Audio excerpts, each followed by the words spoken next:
Hey, why don't you rub your cock up against the phone? Let me see what kind of noise it makes. I'm not going to do that. Just do it.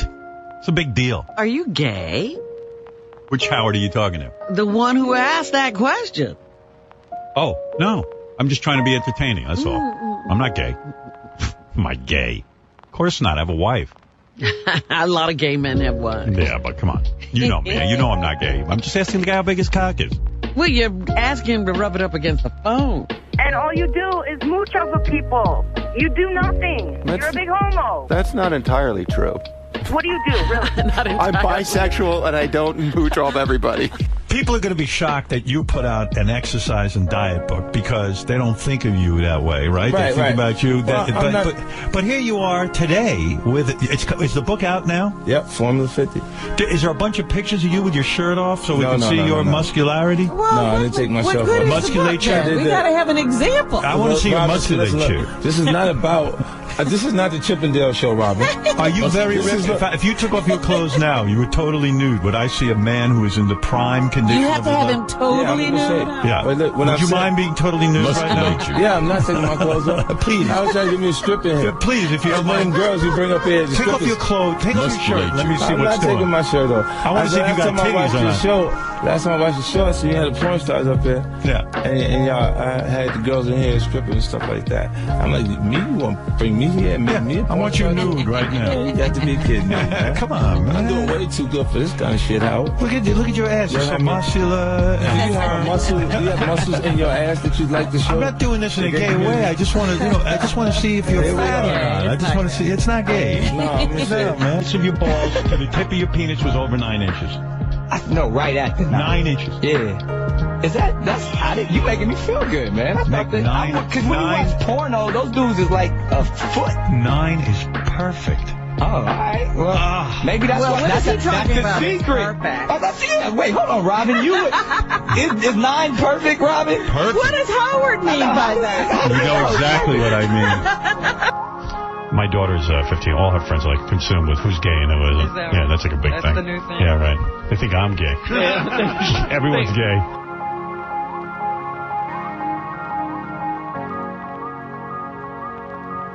Welcome, ladies and gentlemen, to another episode of QF, a podcast about Howard Stern. I'm your host, Fillmore, a.k.a. Jim Fix.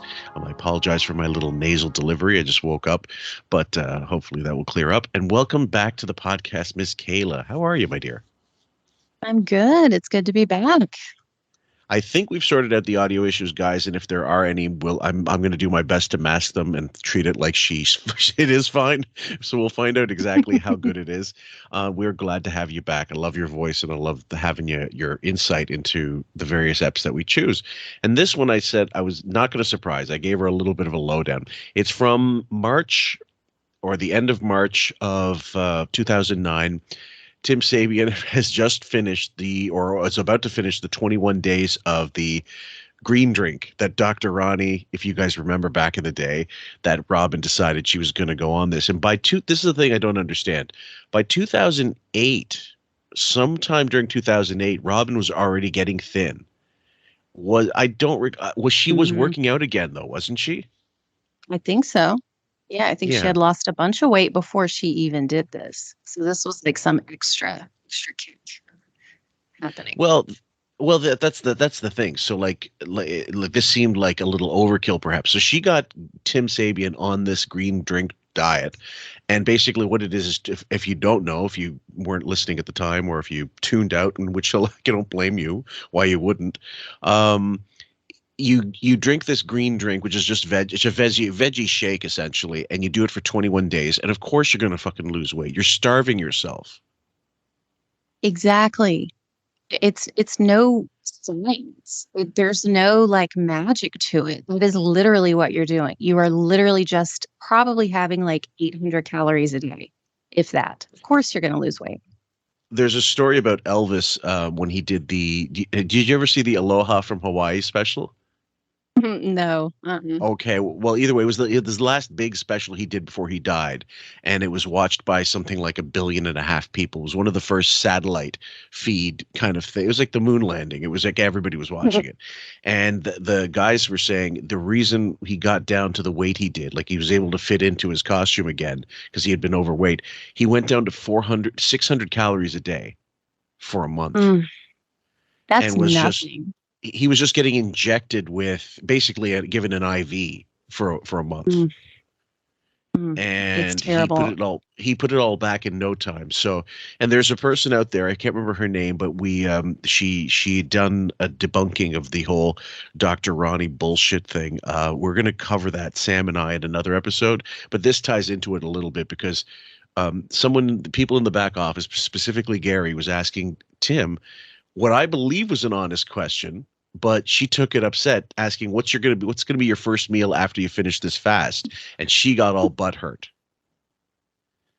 So it's so funny to me. First of all, the people that do these types of things, it's hilarious. I get it. I've done them, so I can make fun of it because I've done this shit before. There's something, I guess if you feel like you're doing something extreme, then that means you're doing something and you are making all this extra effort and doing something over the top and crazy, and you're going to stick with it and lose 30 pounds in 2 weeks and all that. But first of all, why not just cut down your calories, right? Like that's all you have to do. But second, it's not like at the end of it, you're going to eat like this for the rest of your life. Of course, the weight is going to come right back on the minute you start eating food again. Well, that's the key. And the other thing is they know that you're going to hear it during the thing. Tim sounds like a cult member. I'm not joking. He's got these kind of isms, and you guys will hear it. So I shouldn't probably say that because I want you guys to hear it fresh. But most of you, if you're hardcore fans, as most of us were, you will have heard it already. But I wonder if you're going to hear it the same way going through it with us. But either way, it does sound like a cult member, like a Scientologist, mouthing the rhetoric, but not. You don't get the sense that you believe him saying it. Exactly. Because it's so funny that you say that, because I found a couple clips on YouTube and I watched them and I kept thinking to myself, Robin sounds like she's pitching a cult to people. Yes. I'm just trying to save you. I have all the answers. I think she literally said that to somebody. I think to Artie, I'm just trying to save you. And Tim is doing the exact same thing, except he's just regurgitating things. He's like the zombie cult member. Yes, I am going to detox. I'm going to be healthy. Like, it's bizarre. It's crazy. Well, because let's be honest, fitness freaks can be like cult members as well. Think of CrossFit. Think of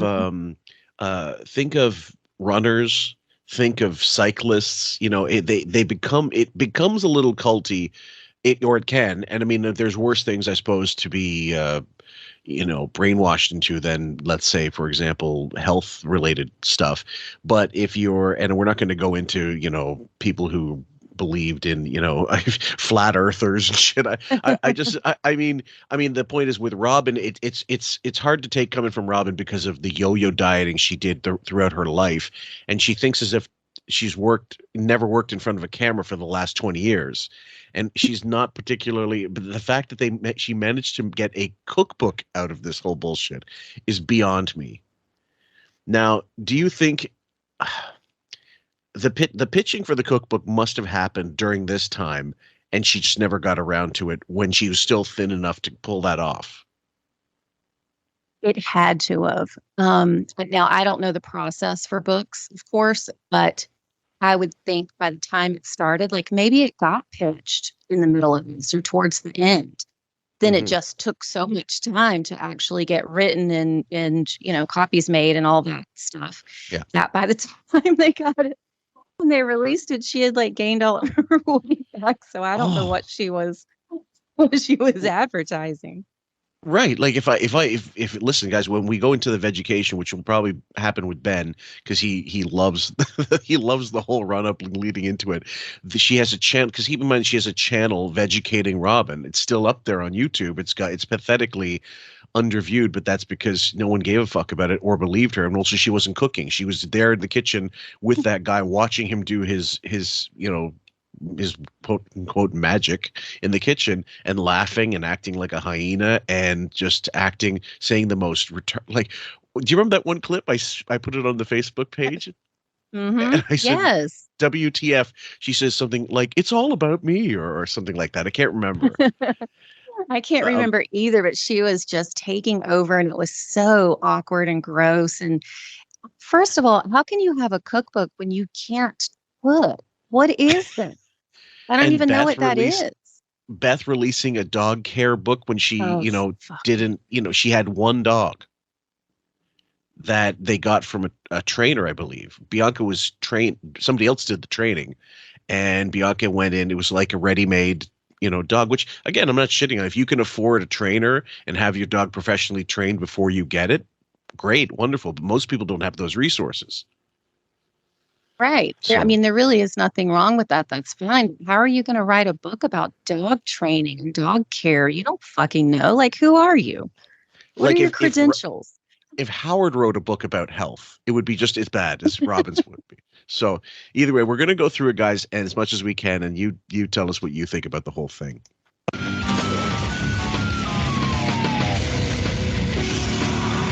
I was just looking at Tim. So what was the word I got? Tim is now off the detox, or he finished his 21 days. How much weight did he lose? 26 pounds, he said.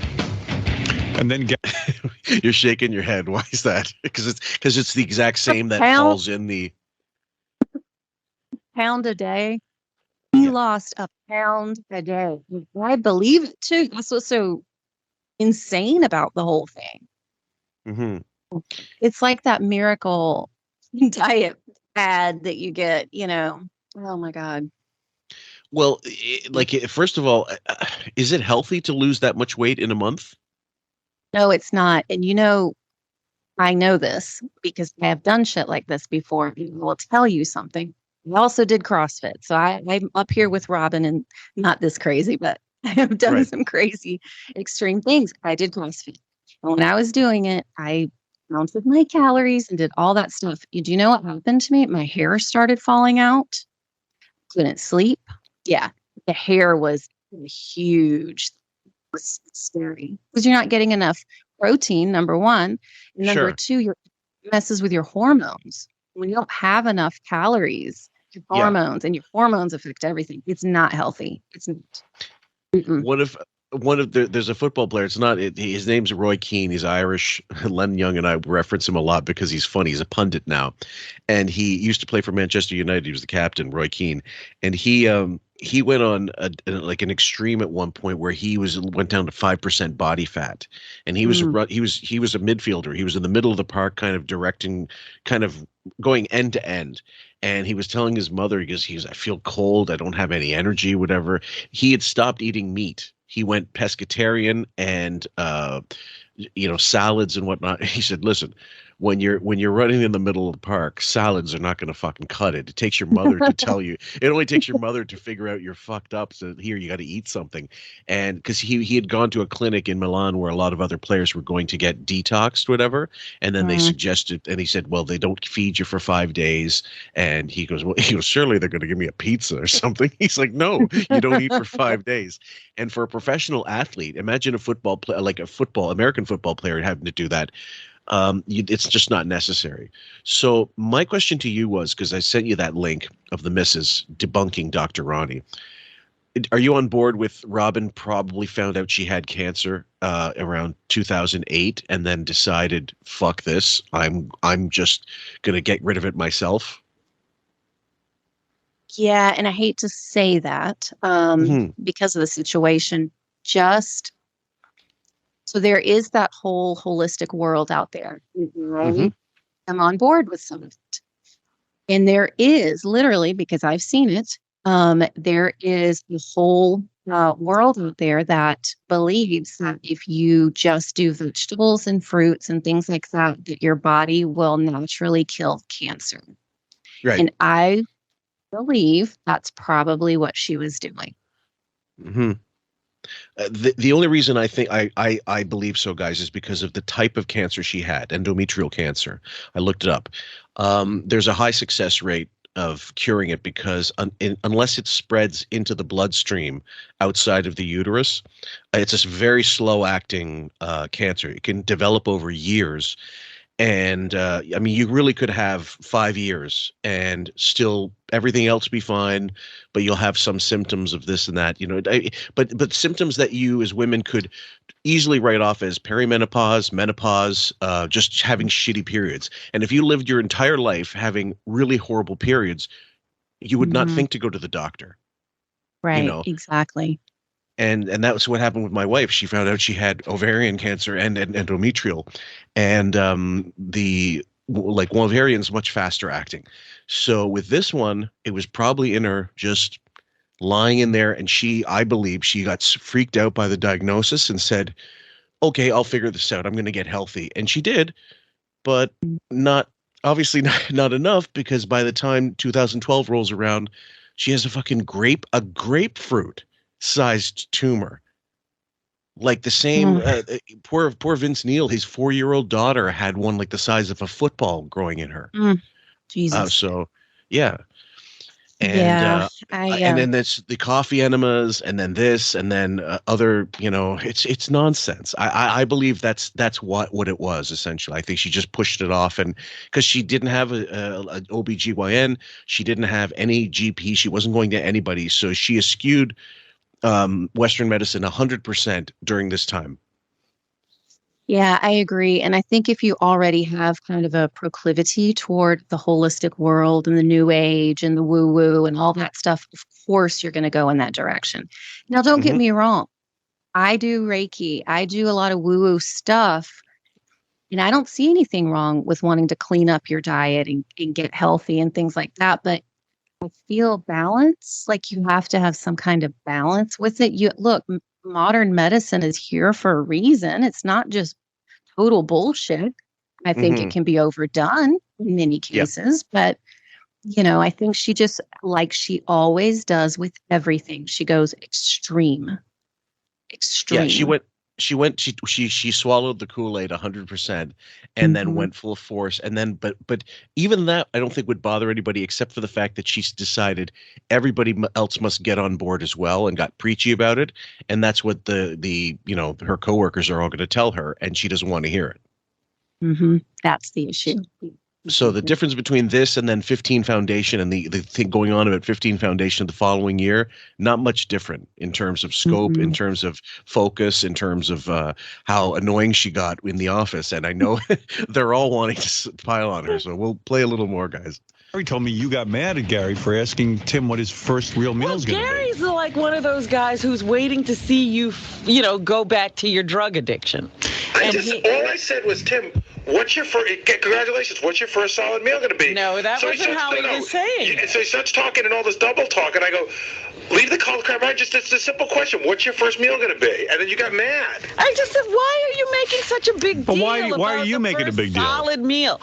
It's no. He wants to know. Deal. He's curious. She's taking it personally because she's taking it like he's attacking her. Because she got it, like, this is my test tube baby. What are you insulting? So it is. She is taking it very personally. It's so over the top. I mean, if you turn somebody on to CrossFit, okay, and they stuck it out or they didn't, would you be upset that they failed, or would you just say, well, it's not for you, that kind of thing? No, look, I do astrology. Film, right? Like, I do astrology. I am surrounded in your group by people that think it's bullshit. Yeah. Do I come out like fighting and like wanting to, engage with people on it? So no, to answer your question, no, it would be simple. Like, all right, well, I liked it. It worked for me. So, move on. Well, yeah. To me, the logic is the same. To me, it's the same argument as, you like this person likes that band, I hate that band. It's all subjective. Like, if it works for you, they work for you. If you like this food, if you like this type of exercise, if you're this religious about something, well, then whatever. Just do your thing. No one should. But I mean, now keep in mind, in this office, the level of cynicism with everybody there, and maybe Robin's fads, that is also feeding this a little bit. Pardon the expression. So I think they do want to see Tim fail, but also, and it's not the whole crabs wanting to pull other crabs off the side of the barrel. It's more along the lines of they know Tim, and they know that this is like the wheels are going to come off at some point, and they're just they're also, he's doing this kind of voodoo cult speak, and they're not comfortable with it. That's exactly what I was going to ask you. Do you think a lot of the ribbing was because it was Tim, because it was a guy, even versus Lisa G comes in doing it? I think there's a good chunk of that, but also it wasn't Tim. Like Tim was gregarious and really, boisterous, and not like a Ross Zapin, but ironically enough, who he made fun of trying to Photoshop hair on him. And I would listen. We're not going to support Ross. Fuck him. And but doesn't make Tim Sabean a nice guy.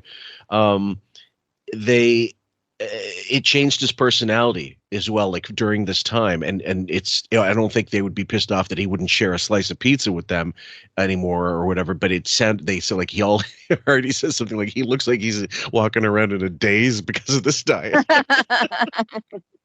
So I think there's tired. Yeah, maybe. It's cure. He doesn't know. Gary doesn't care how Tim feels. How do you know that? I know that because he wouldn't be treating him this way if he cared. But you see, this is where you go off. Gary saying to Tim, what are you going to eat for your first solid meal? It's not a bad thing. He's not treating him badly. And now you, who didn't see the whole conversation, are assuming that Gary told you the truth. Well, I just heard what you said. You said you think Gary's sabotaging him. Why are you harassing a man who's trying to regain his health? That's what I wonder. What do you mean? Why is that harassment? That's not a bad thing to do. You feel that's harassment? Yeah. Asking a guy what your first meal is going to be? Bothering him about anything. He's living his life. Leave him alone. He's not bothering Gary about what he eats, and God knows somebody should. Okay, now she's not wrong about that. No. and Howard's made fun. He makes fun of Gary's weight constantly throughout the years on this show. At anything where smoking, this, that, and the other. Exactly, but that's the Howard Stern show. You can't improve yourself either because that will get made fun of. So you're fucked. Like either way.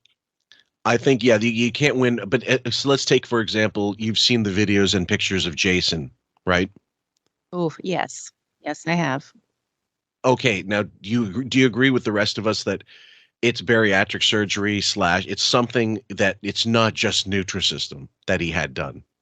No, I do not believe for a second it is just Nutrisystem.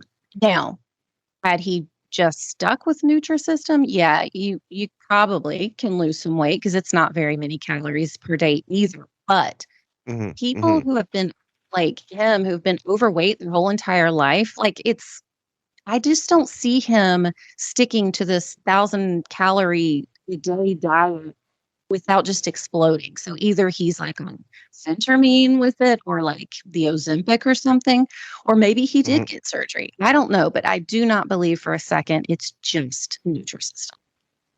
Yeah, and I don't either, and I never have. It'll always be because he doesn't look.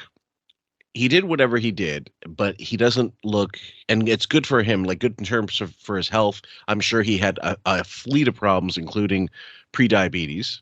And that's not something you want when you're that age to start getting on that path.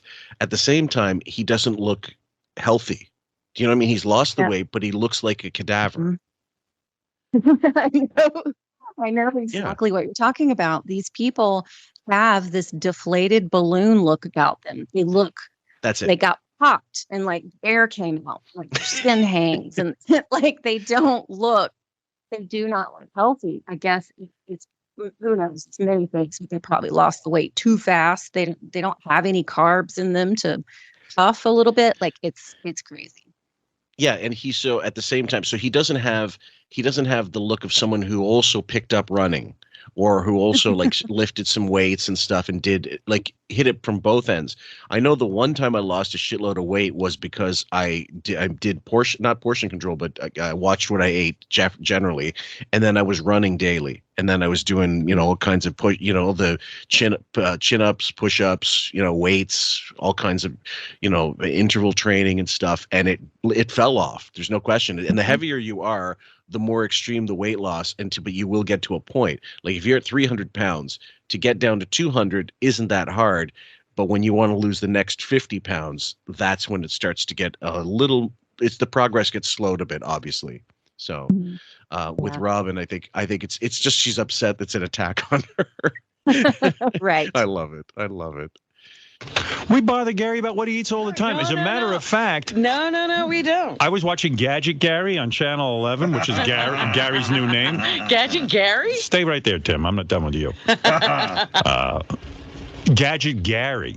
I get so much to talk about today. Gadget Gary. Like, how did that whole thing get started? Gadget Gary. I don't know. He's on Channel 11. Mm-hmm. I think he's trying. Is it a regular thing? I think this is Gary's attempt, in case I leave radio, to sort of come up with a branching out thing. He's good at it. Good. I mean, he loves new gadgets. That's for sure his, major passion. Gary can't come in now because he's dealing with Ozzy and Sharon, I guess, who just showed up. But so he's getting them together. But I'll remind me when we get back to talk about Gadget Gary. All right. But Tim, I don't think. See, Robin, what I'm hearing is, if Gary says to Tim, "What are you going to eat for your first solid meal?" I think he's curious about the diet. And I didn't stay there long. I walked by the conversation. I said, "What's the big deal? What's the big deal?" And I walked away. But you almost. Yeah, Robin, what is the big deal? Why are you going crazy over that question? Well, the thing is, okay. Let's go into that area of cults for a second. When you see Scientologists getting called out on their behavior, they're pretty steadfast in their beliefs, I believe. I've seen online, I've seen like examples of it. Because they bought in. Like the whole idea of if you're joining a cult, you're joining it. You don't one foot in the water, and then the rest of you is like, no, I'm just a part-time Scientologist. I think it speaks more to her, as you said, the extreme nature of her jumping headfirst into this and being that blinded by the immediate effects, or what she thinks are the effects of this, and refuses to see any other way. Yeah, and there's something to it, and we can all look at our newsfeed on Facebook, and you can catch the people who have started a new thing, whatever the thing is. It's all they talk about. They talk about how great it is. Now everything opposite from it is horrible, whatever. Yeah. And then there comes a period, and I feel like Robin's in this period. Well, she always thinks this, by the way, but there is something to this little cult effect where you start to think you're better than everybody else. Is that your thing? Yes. Yeah. There really is that. And you can watch it with people. They start to feel superior about their thing, and anyone who doesn't do their thing, whether it's Avon, the grocery store versus a farmer's market, like whatever the thing is, they do start to get this inflated ego about it. It's bizarre. It is bizarre. So her being a 34 already, that's a recipe, pardon the expression, for disaster. Absolutely.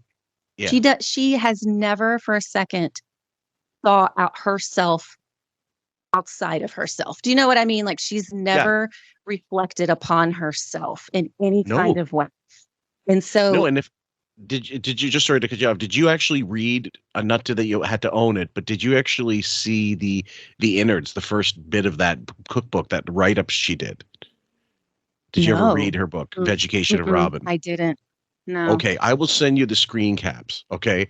And I just want your take on it after let's just write up a little bit about it. I would love you, because it's not that long. The rest of it is all like, mostly it's obviously cook recipes and what have you.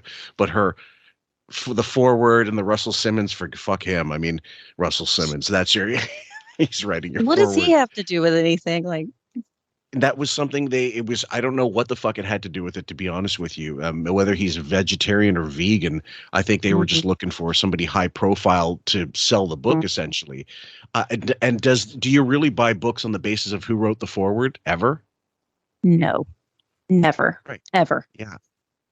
I mean, I understand it's a gimmick, but to me would be like, oh, we have a foil cover We have like some kind of, a special scratch and sniff section of the book. Like, it's an extra, an add-on? Does it make you want to buy the book? Maybe most people, I think they're adult enough to say no. Anyway, I'm going to send it to you, and I would like you to give me your take. And when next time we record on something like this, I definitely want your opinion on what you feel from the reading. So. Okay. Now you're protecting Tim. No, I'm not protecting Tim. Tim doesn't need my protection. But I just think that this anger at Tim for changing his life Who's angry with Tim? Everybody who's got him under a microscope watching everything he does. So you guys have to realize you're the obsessed ones. Robin, you're way out of line on this. This is crazy.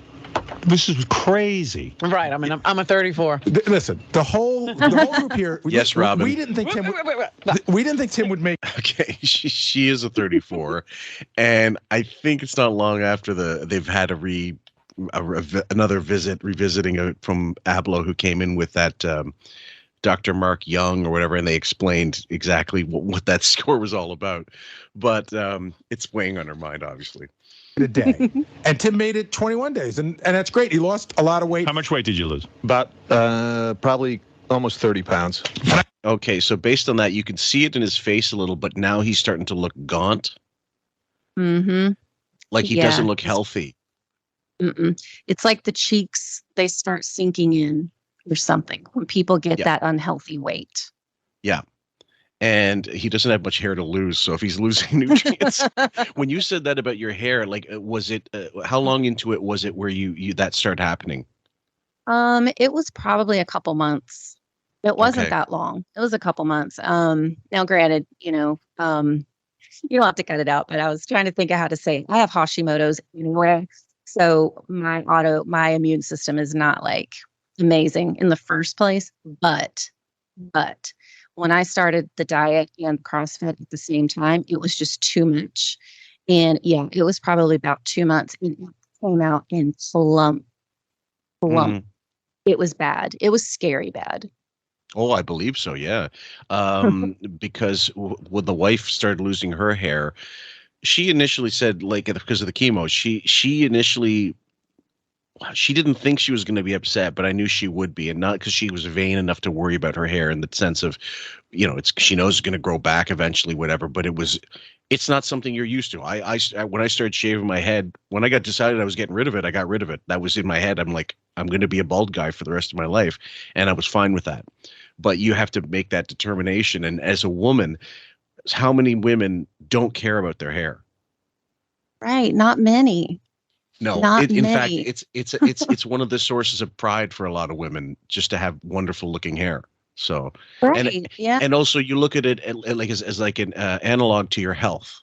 If I didn't eat for 21 days, I'd lose 30 pounds. No, I would eat like crazy. I'd probably die. But okay. So it's a big deal. Like Towns is amazing. It's a big deal that Tim made it through this whole thing. So now, today's the first day he's allowed to have a solid meal. And we were just curious what it was going to be. Yeah, but why? Because I think that's a legitimate question. It is. You've been drinking juice for a month. For the better part of a month, 21 days exactly. Yeah.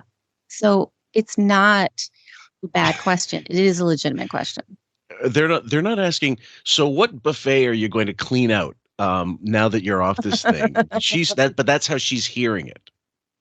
Right, because she takes everything as a personal attack because it was her thing. She's the one that got Tim on board to the green cult or whatever. Yep. And it's not the green drink cult. How lame. It is kind of lame. Well, to me, like my sister-in-law did this for a while, but back when the Master Cleanse, I think it was 2005-ish when that started being a thing. Mm-hmm. Yes. Maybe a little earlier, but I remember mid 2000s that became sort of a craze. And then she told me with the cayenne pepper, and what makes me laugh is in Robin's book she calls it Master Cleanser. So I'm thinking like spick and span, Ajax, that kind of shit. So, but I remember thinking, so you're basically starving yourself of nutrients, and that's the cleanse. And then what does it? It's not like you're a heroin addict. What are you detoxing from your body? The body gets rid of waste on its own, unless you have some kind of outstanding problem. that can't be solved by traditional meds or something. I don't know. Like, is anybody that special? I don't believe so. So anyway. Just curious. Anytime a guy loses take weight. Take yourself out of this and be normal. I mean, you're normal. But you're so attached to it that you can't see it. I'm not, again, he doesn't understand. He's obsessed with food, and we aren't. You are? Oh, my fucking God. Who's not obsessed with food in that studio? For different reasons. Right. Everybody. She's obsessed with food. She's obsessed in the opposite direction. She can't eat it. She doesn't want to eat it. She's drinking. That's obsession with food, honey. Yeah. How Howard restricts himself extremely. Like he what's that word? Like what is it when he suppresses these urges? He suppresses a lot of urges. Oh, no kidding. And then Bowie, of course, has no impulse control. He just eats like a stevedore or whatever. Jason at that point is the same way. Will manages to keep himself thin, but I don't know. I'm wondering if it's Coke or something. But he's got to have something. I don't know. I mean, like some people, they're if they eat normally, their metabolism is super fast, or they come from a family of really reedy people. That's stuff. I guess it makes sense. But I don't believe that job would make it easy for people to stay healthy, having to be there so early. And then maybe I would say most of those guys skipped breakfast and just had lunch and dinner, and that was it. Yeah, probably so. And then you've got Artie there, who's the extreme version of Robin in the other direction. It is. You're right. And he it's like a cross section of addiction. Really? The 12 stages of man. I don't know. We'll see. The whole world's fucking crazy except for you and Tim and Dr. Ron. I'm when Gary asked me that, I was. But the people who go on this extreme form of diet are obsessed with food. Everyone's obsessed with food. No, we're not. Sure you are. No, Tim can talk. Food is fuel. Yeah, I have no idea what it's gonna. I have no clue. I'm not that like when he asked me that, I was kind of stunned because I really haven't thought about it. I really haven't. So you don't know what you haven't consulted with Dr. Ronnie and Robin about what your first meal is going to be? I'll probably have maybe some Did you have salad. to get educated and find out what you can eat? No, it's like a salad or something like that. I'm not craving anything. What if you wanted a burger? I'm not into that. I'm really not. I'm just not. I'm not. So you have thought. Who's not into that? I mean, yes, if you're a vegetarian or a vegan, yeah, okay, obviously, but he wasn't. That's the point. If a burger could look like a human being, it would have looked like Tim. He's dead inside. He's dead inside. Are you getting the sense of like he's I don't want to say it, but he's a cancer patient on the way out and is turning to this as like a Hail Mary? I don't know. It's like he's lost all joy. Look, food is fun. I don't care. I had a cupcake for breakfast not too long ago because it's fun. It made me feel good. I don't care. I did. I don't do it every day. I don't eat cupcakes all day, but food is fun. And I don't care what anyone says. So it can be. Could you imagine going around just drinking juice all the time? It's horrible. And then he's tired and then he has to hear Robin. So he's like, all glazed over. His eyes are all glazed over, like he's disassociating. He's probably woozy. Like going in that studio early morning and green drink is all your fucking sustenance. I mean, I think eventually, I don't know that everybody's the same, but I'll probably go to like meat 3 times a week and veg 4 times a week, that kind of thing. Which to me is again, it's not going vegetarian or vegan. It's just reducing the amount of meat I have in my diet. My wife loves veg, but she has to have meat with just about every meal. And she could go vegetarian for a while. She had to, but she wouldn't enjoy it. Right. I'm the same. Like I really don't eat a lot of meat. Then when I realize that I haven't in a while, it's like not on purpose. All of a sudden, like I do crave a cheeseburger. I want a cheeseburger. Like my body wants it. Who doesn't like a BLT from time to time? I mean, like when you're and as like, again, if there's balance, I don't think it should be such an issue. Although the doctor would be the first to tell you, like, no, cut down on the nitrates. Can you maybe no need for extra bacon bits on that hot dog. No need for the hot dog, really. But you know, there's, like I said, balance, and then Robin, when she talks, like, what did she say? Food is fuel. Well, duh. First of all, duh, but second, you're not even fueling. Like you're putting, all right, you're going to call it fuel, madam, but you're basically putting in windshield wiper fluid into the gas tank. That's what you're doing. Well, that green drink, I mean, that was mentioning my sister-in-law. She put 14 vegetables in a blender and mixed it, and then would eat that. And my wife and I looked at it, and it looks like vomit. It looked like vomit after everything was added and the colors of all the different veg. And I go, that can't be healthy.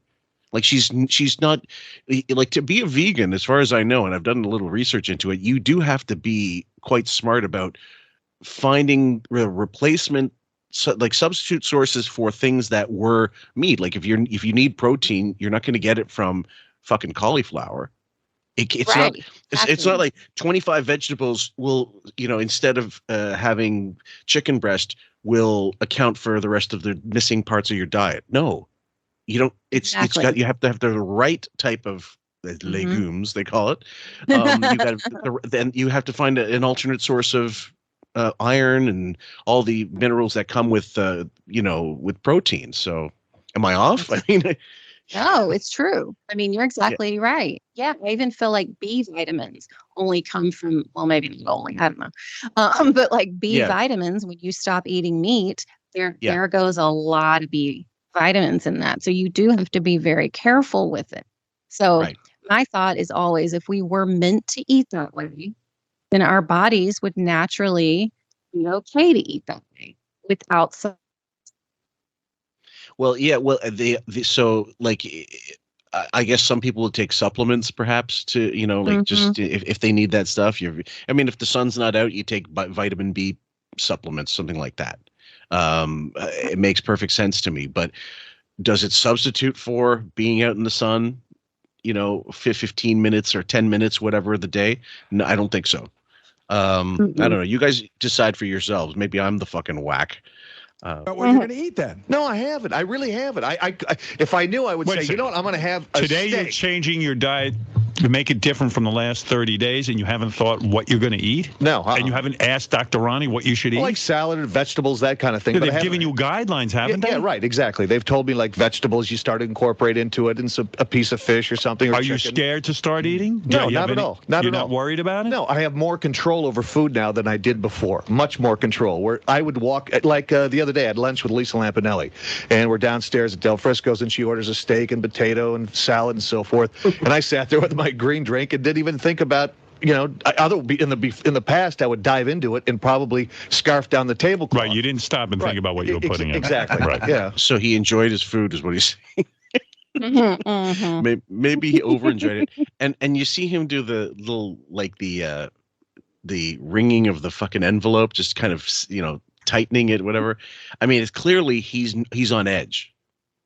He is on edge. You can tell he's not comfortable. No, he's uptight. Is he on edge because he's dying for a goddamn burger, or is it because he doesn't want to piss off Robin? Probably both. Robin's scary. He got into her inner circle with this. Yeah. Yes.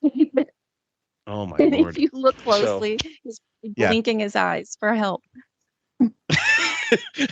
I'll have to look a little closely. But do you think that that's an insulting question that Gary asked? No, not at all. Not at all. I didn't say he was insulting, but it's just like, leave the man alone. Why are you worried about what he's going to put in his stomach?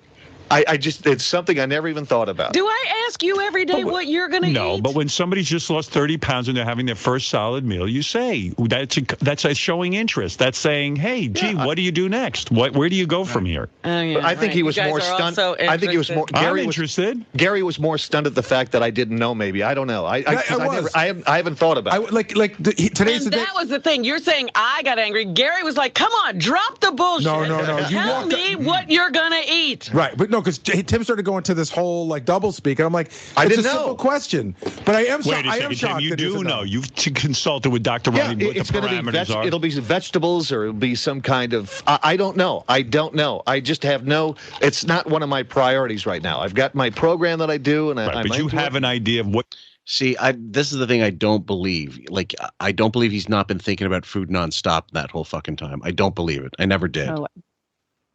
No fucking way.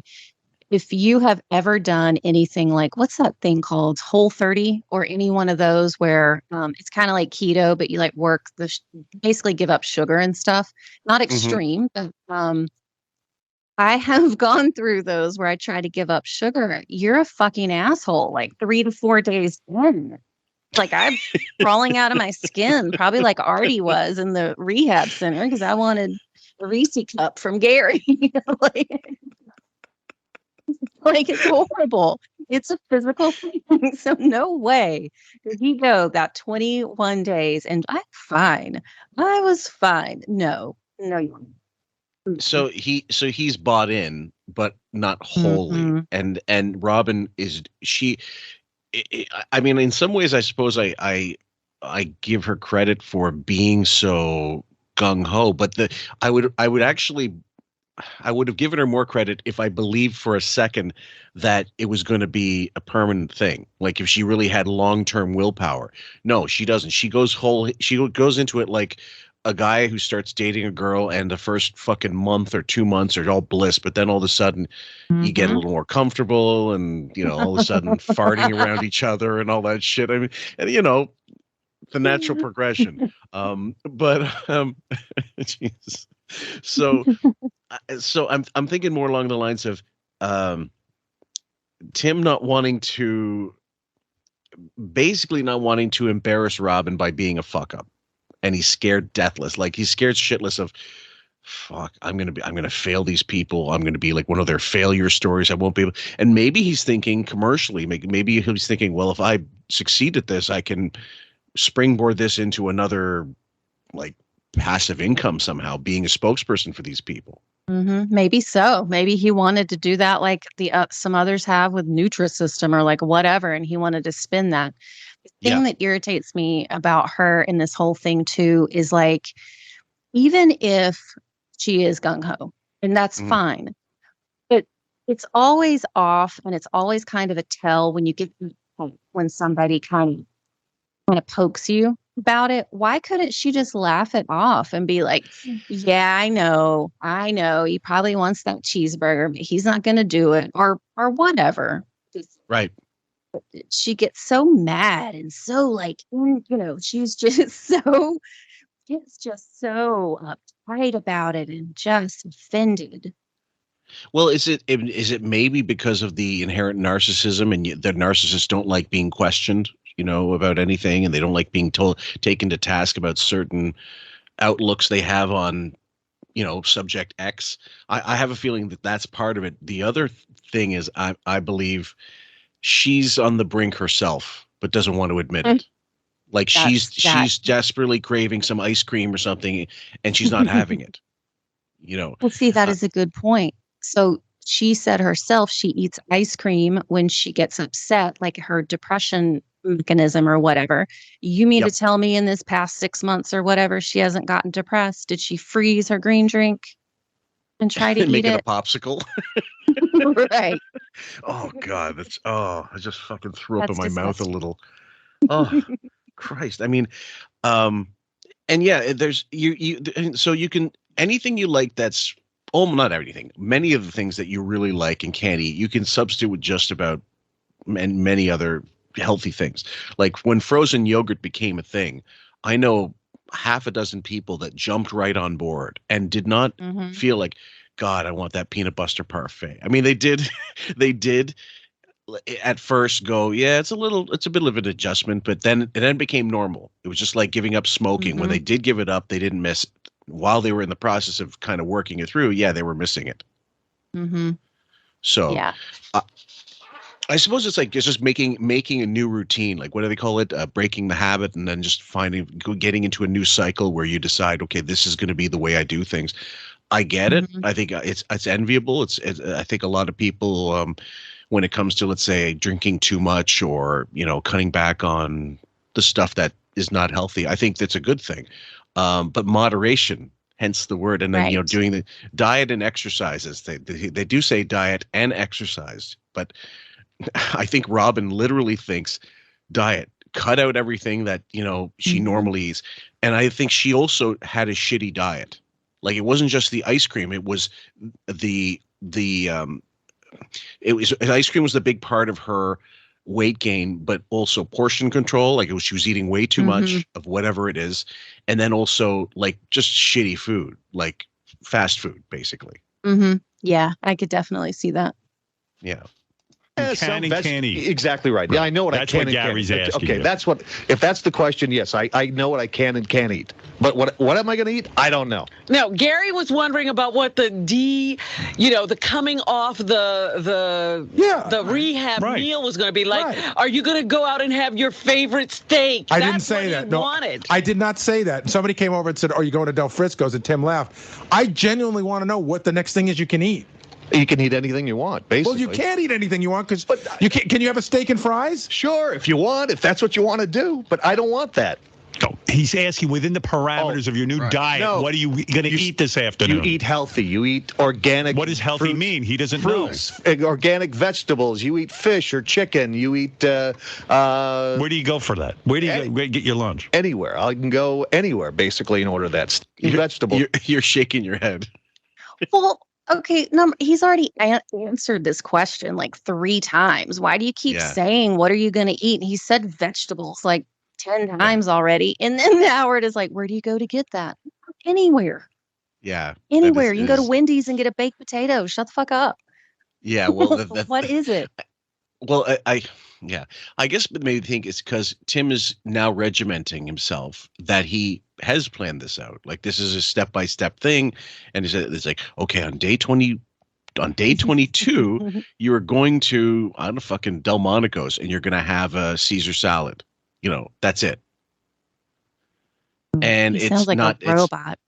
He does, but then so does Tim. Like, Tim sounds like he just sounds like this is the pre-programming, like in the old days, the floppy disk, like the throw whatever, like a 3-inch floppy. You'd put it in, and all of a sudden, like, okay, now the computer's taken over. This is what the program is going to be. You're loading this new program. That's what Tim's comes off like to me. The CD-ROM has just gone in, or DVD, and now it's going to boot up. But either way. I can order it in from downstairs. You're going to eat steamed vegetables for lunch today?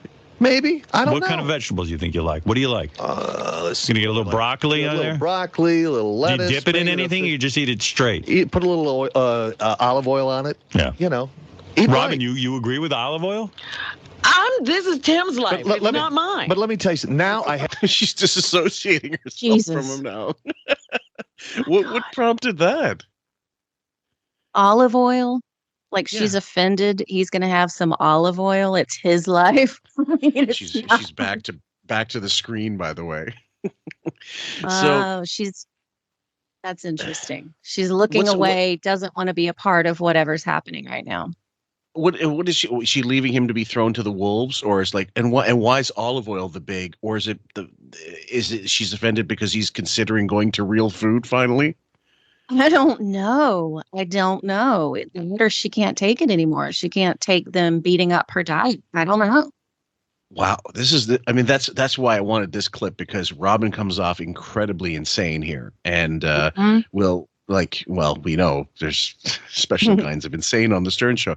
And I think, if I'm not mistaken, she claimed, and I don't believe it, but she claimed going into the marathon time during the 15 Foundation, she was drinking green drinks and working out. What? Can you imagine going for a jog on nothing but this fucking green drink bullshit? No, I cannot. I cannot imagine that. So I believe after the betrayal thing, I can't remember the exact timeline. It would have been end of the October possibly, but the marathon happens in November or December. Either way, I think it was November. She, God, she definitely looks like she put on a bit more weight, and I believe she's back to regular food at this point, and she's just not admitting it. Yes, I think so too, and I think she's not admitting it because of the marathon and because she probably had started the book already. Yep. She couldn't tell anyone. Yes. Control over food, where before food controlled me. So, and that's the way you saw what I was. I was like a pig. So I couldn't do it anymore. Enough is enough. I mean, you still got weight to lose, Absolutely. pal. I got about another 50 pounds to go. Yeah, but you look good. Yeah, thank you. All right, congratulations. Thank you. Tim, I think and I'm not going to ask you what you're going to eat. Okay, I got to go back to work. Yeah, I don't want to know. And I want to be the first. I want to be the first to admit I'm controlled by food. I mean, I don't know why that's such a. I like to eat. I don't know why that's so insane. By the way, your weight's out of control. I was watching you on Gadget Gary. It's not insane, Gary. It's not insane at all. By the way, Tim is starting a new 21-day detox in a few weeks. Is that true? Yeah, next on probably Friday or Saturday. Next Friday? This coming Friday. You're starting again? Yeah. I mean, that's round 2? Yeah. Wow. What are you going to be, Arnold Schwarzenegger, huh? Yeah, I'm going to get in shape. Good for you. Hey, listen, congratulations. You feel good. Why do you want to feel bad? Right. No, 30 pounds is seriously, an accomplishment. You work during the day and guys get wrapped up in this lifestyle like I did. I admire you sticking with this. Something's in your mind all of a sudden snaps and you do it. And I didn't think you had the ability to do this. I do. When you find something that works, this was the only thing that I ever tried that worked. And I've tried it everything, believe me. Really? Yeah, absolutely. All Over the right, last year or so, absolutely. We will listen to more tonight on your big special with Robin and Dr. Roni. On God. And James Hester was the other one involved in that bullshit. And I remember, I think it was Mariah Carey. I think Mariah Carey was involved, and somebody else with this whole holistic thing. Because that Dr. Roni was doing retreats in Martha's Vineyard and charging 15 grand to be there on the premises during that time. Mm-hmm.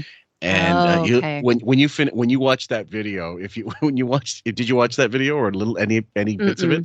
Okay. No, I didn't. Make that your homework. Make that just try to do that for the sake of the weekend. If you can squeeze the time in here and there, Okay. it's definitely worth it.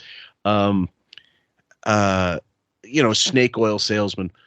Now, do you agree that Tim is like the whole mantra stuff? He's starting to sound like a little robotic. Yes, he said a slogan. He literally just said the slogan. I control food. Food doesn't control me. It's like Bumper sticker. About to bow down or something to the food, cult leader. I guess Dr. Roni. I don't know. It is so bizarre. It is bizarre. He is like lost his personality. He is robotic. He's dead behind the eyes, and he's got this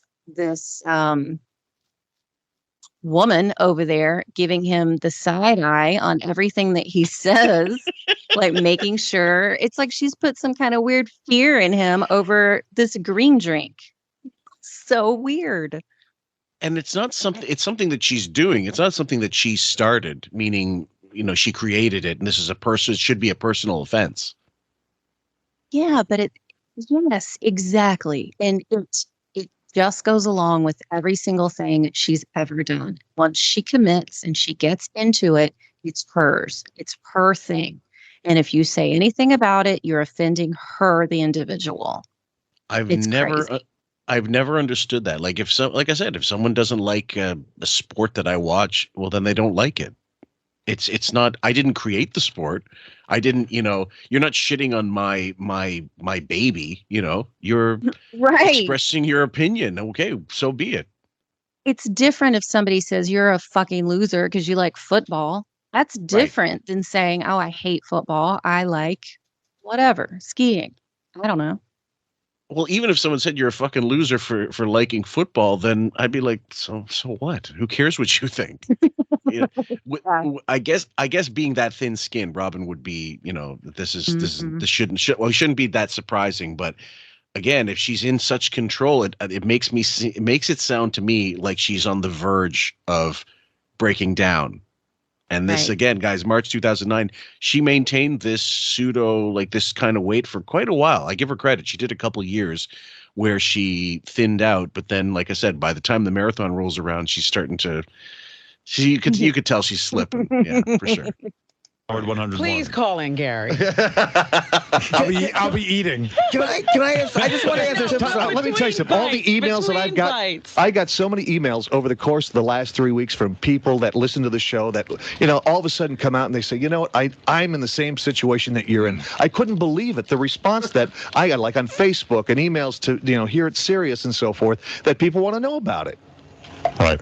I smell a Tim Sabean book. No, you never tried eating. If I can help somebody, absolutely. You never tried eating less, just a smaller I tried portions, it all. and it wouldn't work for you? Because food controlled me. I had such an urge to eat. The more I'd eat, the more I wanted. And it just kept snowballing like that. And that's why I picked up so much weight. I work a lot. I ate inconsistently. Now I eat every 2 hours. I can carry the program around in my top pocket. It's easy. It's simple.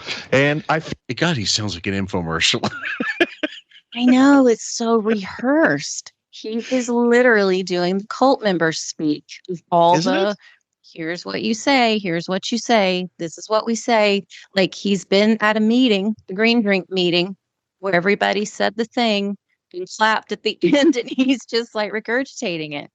Yeah. It seems like there's an electric cattle prod like attached to him if he says the wrong thing. Like he's in mortal fear, like that kid at the beginning of Ghostbusters, the original guys.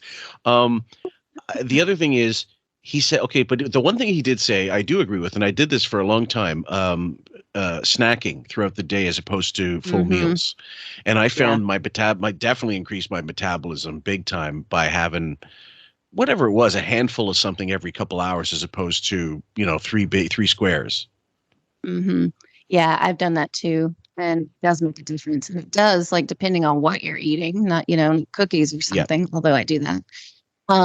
It does help kind of keep you level, so you don't get super hungry and then go crazy, which I do that as well. So, yeah.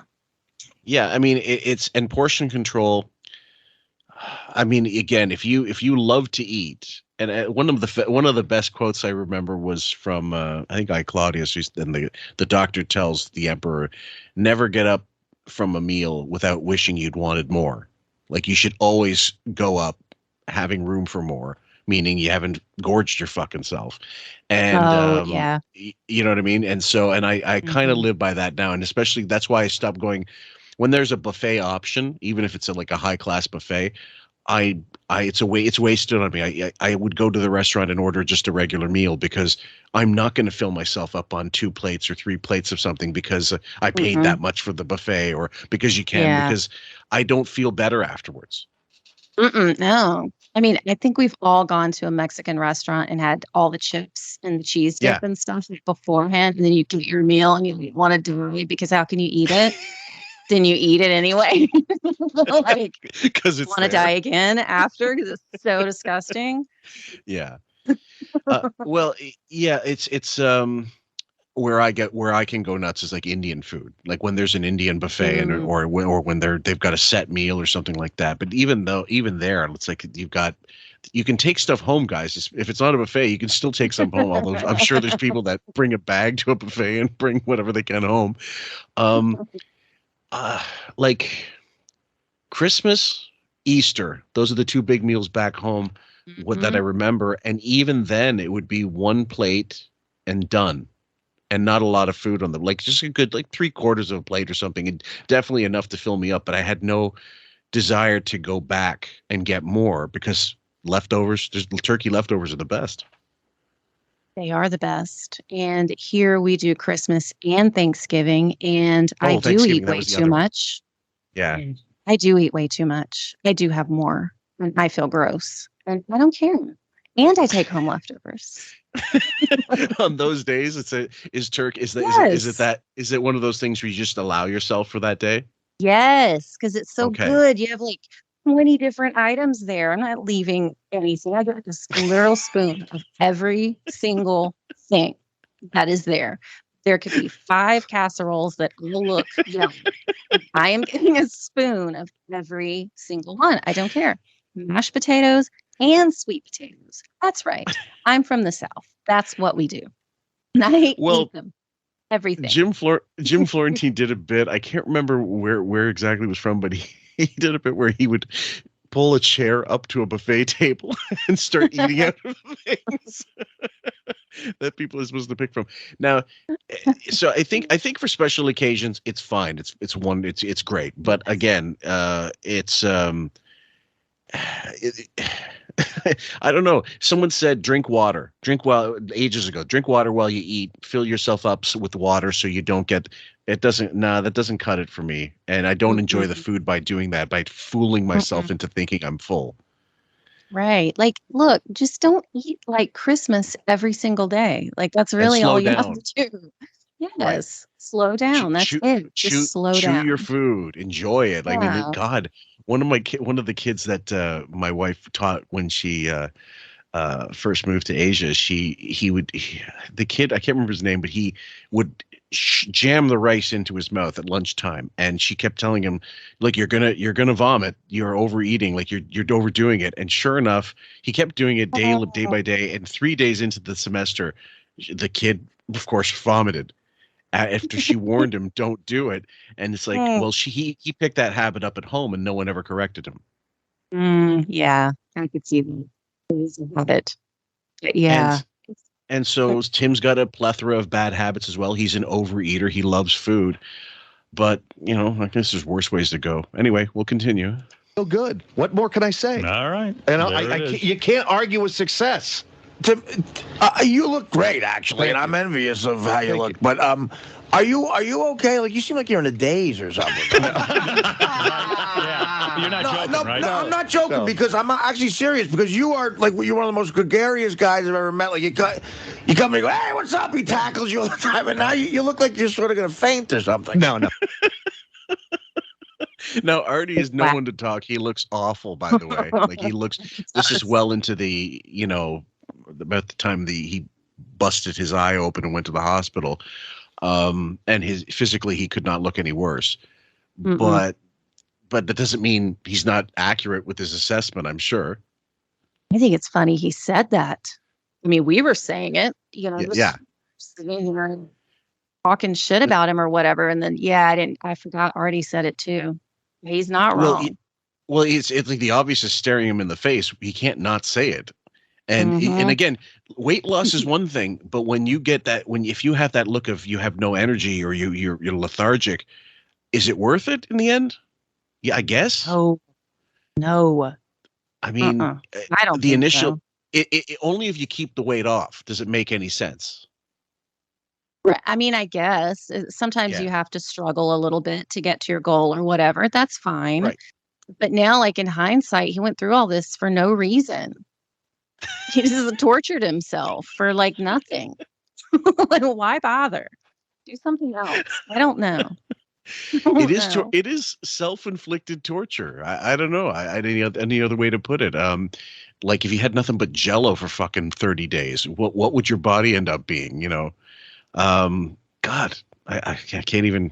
Yeah, I'm more. Right, I think right? I'm more focused. I'm. Good. All right. Now, so, you seem like there's just a sap of. You seem like the shell of a former self or something. Well, by the way, Steak is on the phone from Del Frisco. Steak. Nice steak. Tim, I miss you. Artie, you weigh 300, right? When I went to Hippocrates and did my Tim little thing down there, I weighed 288 going in. When I left, I weighed 278. Now, who doesn't think that Artie isn't fucking on heroin at this point? I know. He's in the days. Yeah. Like he is talking slow and his face. Look at that face. Like I've never done heroin a day in my life, and I can tell. Like, and not well. Okay, yes, guys, we know, blah blah blah. It's been exposed, but just looking at him here, how can you not see that and go, "This guy's on something"? Yeah, you would have to, or you're just something's wrong with you.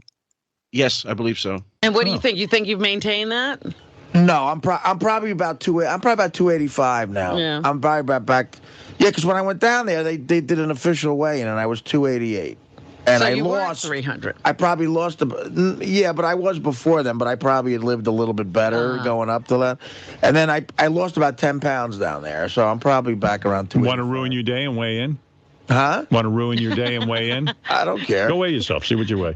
You too, Gary. I want to see what you weigh. I think Gary's almost up to you. I'm telling you, Artie. Are you're thinking, no, they're no way the same. You're saying Artie wants to get down to where Gary... Oh, it's not working. Oh, wait. Okay, now it is. You weigh 225. 225, though. He's a short guy. Who's taller, you or Artie? Artie, I think Artie's tall. How tall are you, Artie? Taller. Maybe a half an inch taller. How tall are you? It depends. 5'9", 5'10". I don't know. Yeah, 5'9". I'm like 5'8.5". All right, Art, go ahead. Let me see what you're up to. Ooh. Yeah, you put on a few. 297. 297. He fell off the wagon a little on the food, but he's straight otherwise, right? Yeah. Maybe because you're sober, you're... The last week. Yeah, convince yourself of that, Howard. Come on, because you're straight. Look at him. Did you see him standing there all prissy? Yes. He's just his arm and he's so gross. So gross. And did he need to stand to see that? I mean, it was on the video. Like literally, they cut to the. Now, mind you, okay, the E crew might not get those cuts in the process. This might be something in post that they throw in the shot of the guys getting on the scale, and he doesn't see that until he stands up. That's fine, I suppose, but. You're right. Didn't he seem like giddy? Like, let me see these two fat fucks in front of me while I maintain my girlish, my stick insect figure. Yes. Anyway, it was not unlike the video we did, the John Hine one that's going to be released in the coming weeks around the world in 80 blowjobs. The first part of that, if you recall, was Artie eating that breakfast sandwich or something. Mm-hmm. That's right. Yeah. And he was like looking at him the way you'd look at a fucking lion in the zoo. He was so desiring of it. What's the word? Desirous? Desiring. I don't know. I mean, I've seen, there's one, I'll never forget, my ex-girlfriend and I, we went to her brother's wedding, and another brother who's now passed, because he was always a big guy and he had trouble with his weight and stuff. But he came to his table and he had like a mountain of a plate, and then on top he almost made a roof of the roast beef. It became the shingles on top of the roof of the food. And the father-in-law said, JF, that's a pretty big plate. And he goes, I'm a big boy. And I just love the fact that he didn't bother to hide it. Now these guys, I want your honest opinion. The two of them, Artie and Gary, willing to go on the scale. Is it like? Do you think it's just guys? We don't really give a shit anyway, or do you think they're both bothered by it? Do you think it is abusive? I think they're bothered by it. I don't think just because you're a guy that you should be made fun of how you look, and that's kind of what we all take for granted, that guys don't care. But I think on some levels, most do. I'd say most do, absolutely. And the weight, you can be self-conscious and still you can be a guy and be self-conscious for certain. But in that context there, like a guy's that if Artie doesn't feel like stopping, I don't think the weight bothers him that much, except maybe when he sees it back. You know what I mean? Like in the moment, it might not bother him, but then if he saw it on video, he go, oh God, did I do that? Yeah. And I think it might be one of the cases too, like if you're making fun of yourself about something, it's completely different than somebody else making fun of you for the same thing. I think so. So I think it does bother him on some level. He probably feels like shamed by it, on some level. Yeah. And Bowie, the same thing. Like he definitely, but Bowie's, he's been a punching bag for how long? Maybe he's got a thicker skin, or he's like, this is what comes along with it, guys. Got to take it. I've been eating, but we saw a little bit of an eating jag going on there the last couple of weeks. Remember that one day he was loading in like. Yeah, sometimes watching Artie eat gets distracting during the show, and I lose my train of thought. I ate a lot this weekend too. But... Wow, 297. You went back up. Well, down at this place, it's like it's like going to a doctor's office. They make you strip and get on one of those fucking things that's like. Oh yeah. I don't know. Maybe it's a little more accurate than that, but that was 288 down there. You know, Gadget Gary ought to try testing out a treadmill as one of those gadgets. He should keep harassing Tim about what he's going to do. I'm not harassing him.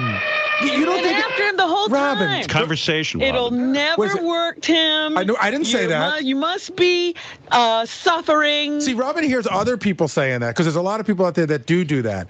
That say, oh, you must be dying to go down to Del Frisco's and all that stuff. Waving cupcakes in his face. I would never do that.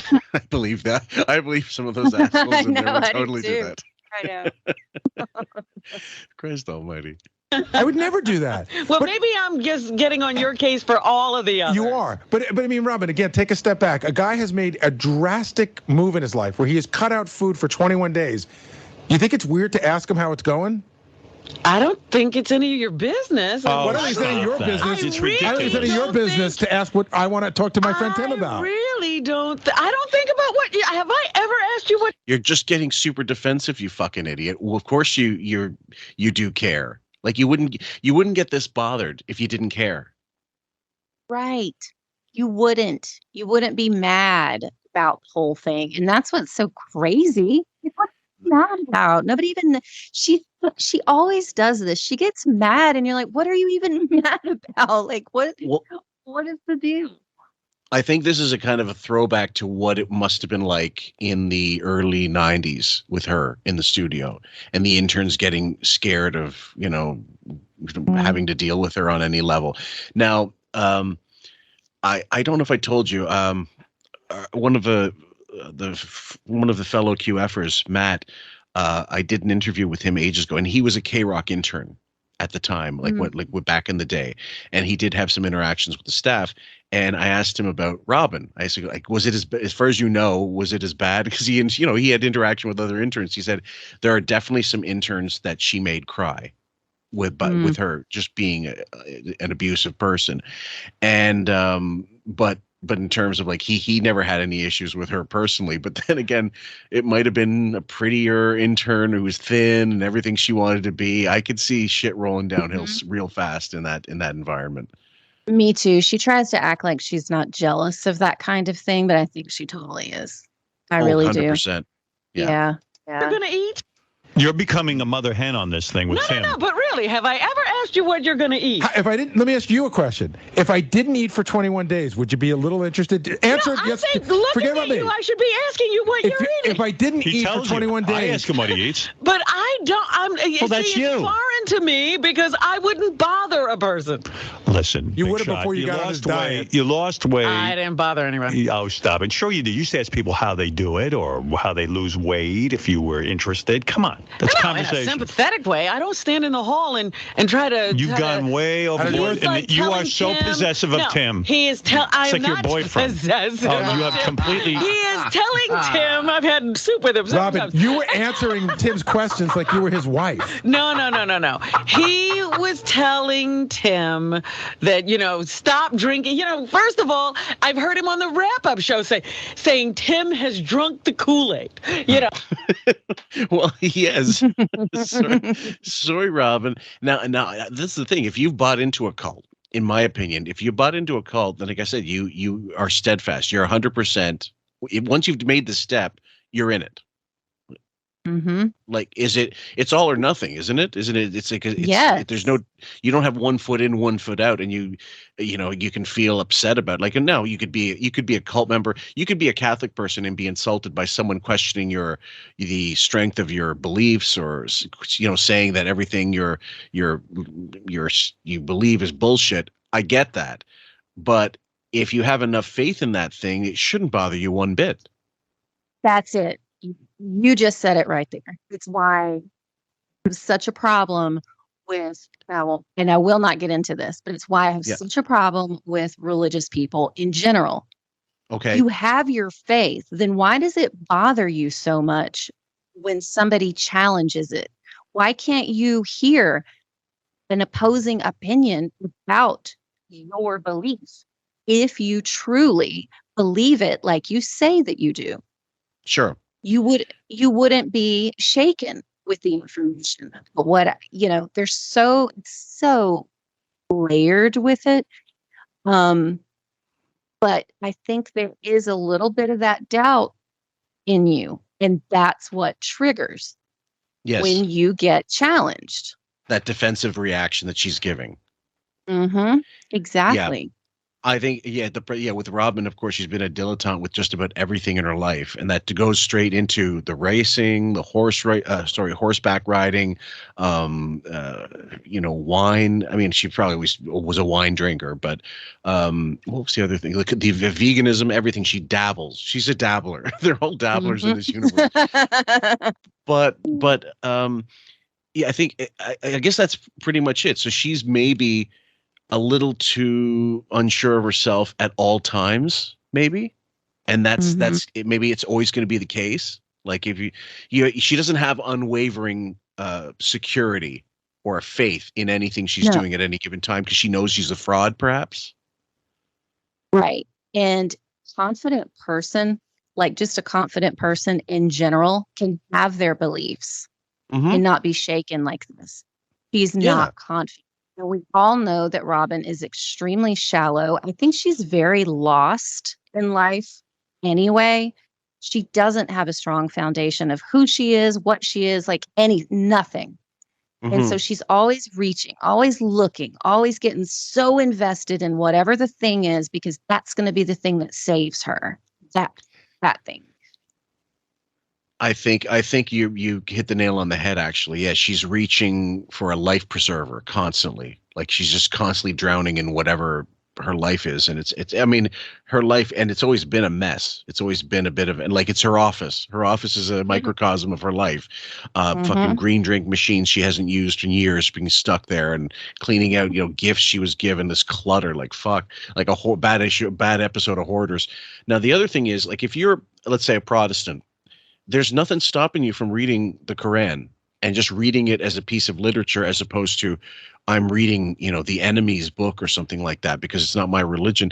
Well, or if you're, if you're Jewish and you want to read the New Testament, there should be nothing that it shouldn't be an issue. Like it just as, research, let's say, or your curiosity, whatever. She's acting like literally, like I've converted to Catholicism. Like, okay, all right, what's catechism? Don't quiz me. I mean, what the fuck are you doing? Get away from me. I'm an unassailable Catholic now.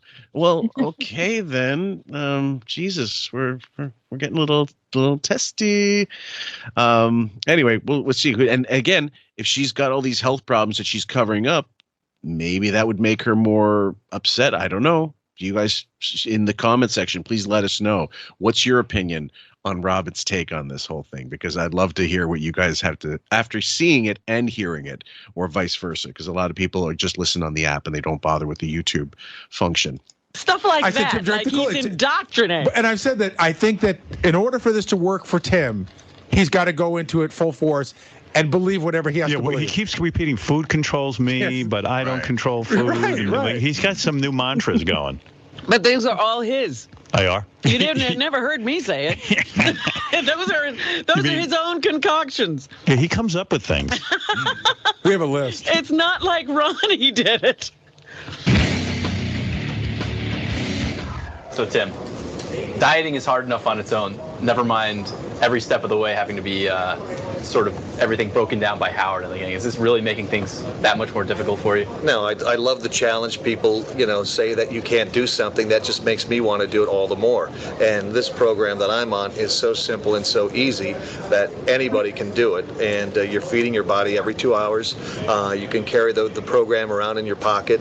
And it's so simple. And the results speak for themselves. Success is success. So mvdiet.com is Dr. Roni's site if you're interested. Oh, fucking hell. Like he's literally, a Jehovah's Witness going door to door now with this. Fuck. Oh. Now you were laughing just by listening to him.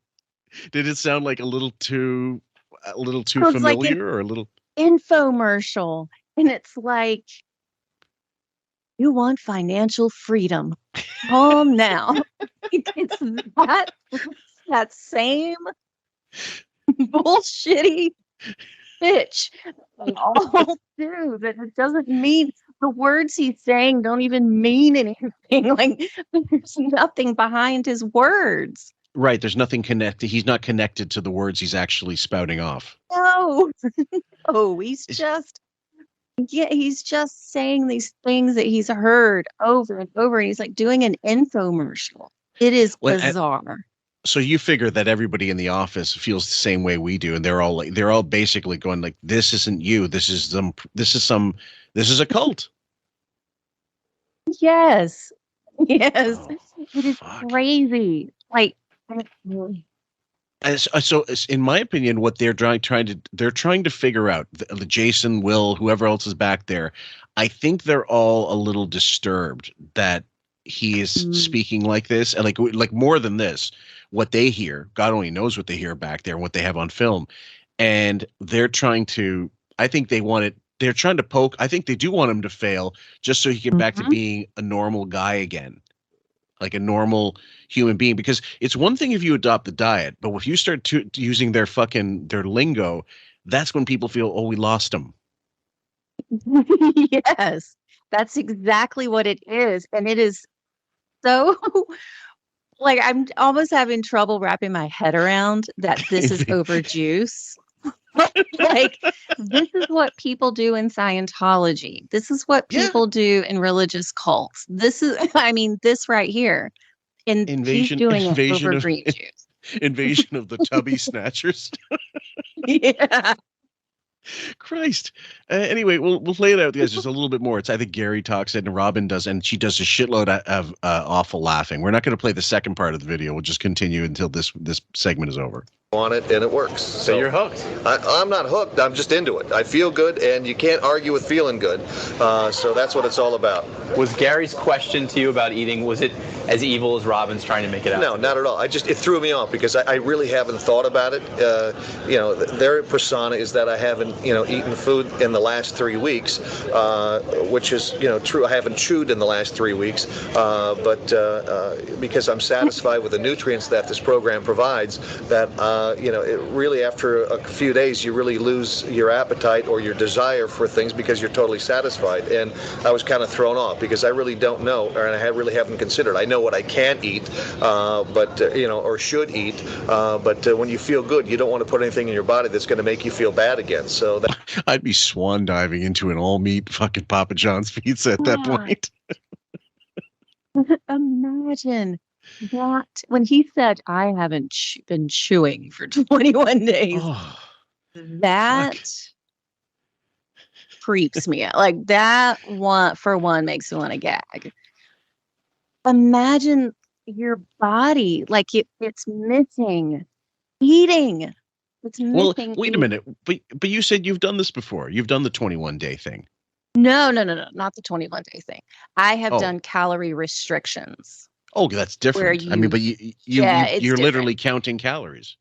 Yes. Now I've done juice cleanses. Oh, of course I have, but only for like 3 days, and I cheated. Okay. Like I didn't really just do the. What do you mean? What do you mean you cheated? What was the thing you weren't supposed to do that you did? What, cookies? I'd have a cookie. Yes, that's exactly what I would have.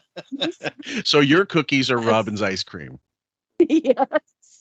Okay, so serious question. Okay, what would be the is it very simple? Is it like literally like Chips Ahoy, or is it, something unique that's your kryptonite? Mm-mm. It's simple. It's Oreos, double stuffed.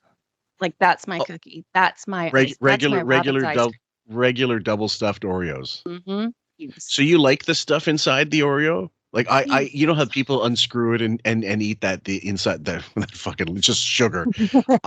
I remember trying those when I was, I don't know, my teens, I suppose, and I felt it was too overpowering. I can't unscrew them. They can eat the whole thing. I do like with the thing, but I can't unscrew it and just eat the sugar or something. I don't like it. There's something about the cookie and cream biting into it that's delicious. I don't just eat the cream either. And I preferably like to dip them in milk also. Just a little bit. Not too smushy. Well, I feel bad because I hooked you into like crunchy for a while there. I don't know, like I got you to try it out. I don't know, I hooked you on it. But so does that translate also to like cookies and cream ice cream? Like, would that be a favorite or no? It's only the cookies when you have them. I do like cookies and cream ice cream. And side note, I need more crunchies. Brady. Thank you. For my ice cream. Yes, it does translate. It's translate. It's not the same. It's the cookie. The cookie's the thing. Yeah. Okay. It's got to be. It's got to be in its purest form. Yes. Guys, if you substitute heroin for Oreo cookies, that's kind of two junkies talking about their stuff. I like them, but I like the chocolate ones, the ones with the chocolate stuff inside, as opposed to the original Oreos. I love chocolate, but like chocolate, it makes me think of chocolate ice cream. I do not like chocolate ice cream. Oh, it's really? Too much. I know. Okay, because I didn't like it as a kid. I would eat like strawberry and vanilla when we get Neapolitan at the house, but there'd be a huge wedge of chocolate in the thing, and everything else would be gone. That would be for my brother. He would scarf that down. Okay, well, interesting. Wow, I didn't know. It's kind of the premise of the whole program. Avoid shocking the system. Exactly. You ease into it, and but you feel good. You want to continue to lose weight and feel good and so forth. So why would you want to put something in that's going to slow down that process? So Gary, absolutely no malicious intent before when you asked him about. No. I break his balls a little bit. I'm definitely breaking his balls, and I'm surprised he got this far. But I've never. Said we got to go to Del Frisco's to get a steak. I've never put a cupcake in front of his nose. I've told him flat out that I'm surprised that he got this far. I did not think he'd make it this far. And I was really interested to find out, like, what are you going to eat now that you're going to eat? So why do you think Robin becomes so defensive over this program? Because I think that if Tim fails, it makes the program look bad, and Robin's a big supporter of the program. And I think Robin also wants to see Tim succeed. But she clearly Yeah, sorry, you were. I just saw you wanting to go ahead. Does it every fucking time. Every time. He'll say something and you're like, yes, said it. Gary said it. And then he goes right behind it and cleans it up. I know that she also cares about Tim. Oh, la, la, la. But really, no, it was the first thing. The first part, like it's her failure if Tim fails. Yes, it is. And like he said, she is so invested in the program that it would make her look bad if Tim failed. And it triggers her that they're all making fun of it because she's invested. Well, do you think it's also a little bit of, because she's so insecure about her own strength of will, that if he breaks, it's going to make her want to break even more than she already does? Probably. Like, she's on Dennis. Yeah. I think I don't think she's cheating at this point. I think she'll probably like have a scoop of ice cream when she wants it, and she's not going to tell you about it, but she won't do a whole quart or something like that. She'll empty a box or something like that, but eventually it gets back down to that. And her comfort food was always ice cream, and ice cream is maybe the worst thing you can have. Like, I think when De Niro put on all the weight for Raging Bull, like when he's the fat guy at the end, I think he said it was ice cream or pancakes and ice cream that he gorged on to get that way. And that, God, I can only imagine what that did to his body, that sudden fluctuation. No. Have you ever done anything extreme? Like anything, not food, not even food related, just anything? Yeah, well, it would have been exercise way back when. Like when I got into it, I got hardcore into it, but not to the point where I still had some things that were not healthy, like pizza, but then it would be a slice instead of 2 or 3 or 4. It would be literally, I need something to keep me going, so let me get a bit of this. And I know I shouldn't have been. It should have been some protein or something, but I said, no, I can't get rid of every fucking thing in my life. That's that's a no-brainer.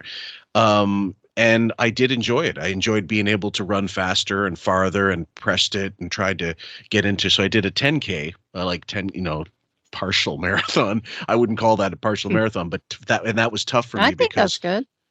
It was, and but and again, it was about a 3-month span. And after that, I just maintained basically. I didn't lose any more weight after I got to a certain point. And I felt way healthy. I had to get a whole new wardrobe. I loved it. Actually, I was a piece of meat for a short time in my life. You still are. Stop. Nice.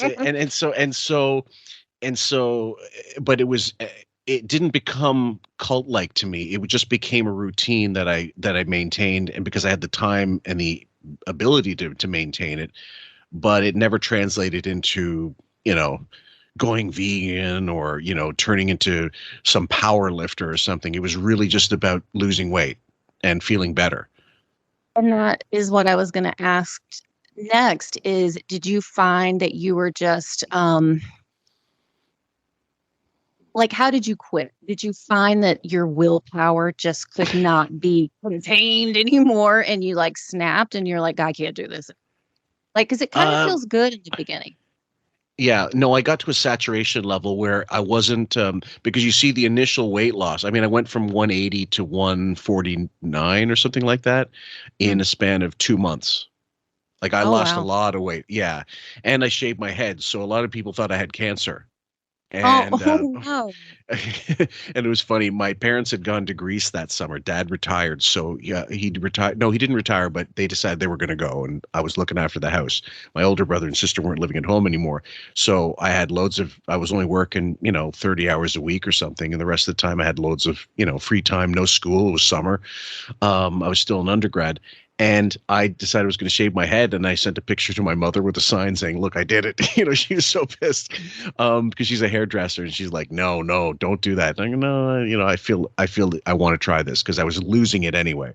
And the only thing was, when I got to a certain level, it's like saturation level, I couldn't lose any more drastically. It wasn't a pound, like a couple pounds or 3 pounds a week anymore. It was like half a pound or a quarter pound. It's negligible. It was one of those not digital scale. So I didn't notice any big thing. The only thing that was changing was just getting a little more toned and stuff. And then when I got to that level, I was like, okay, I'm good here. Okay. And that was it. So I didn't get a runner's high. I never believed in that. I know people talk about that.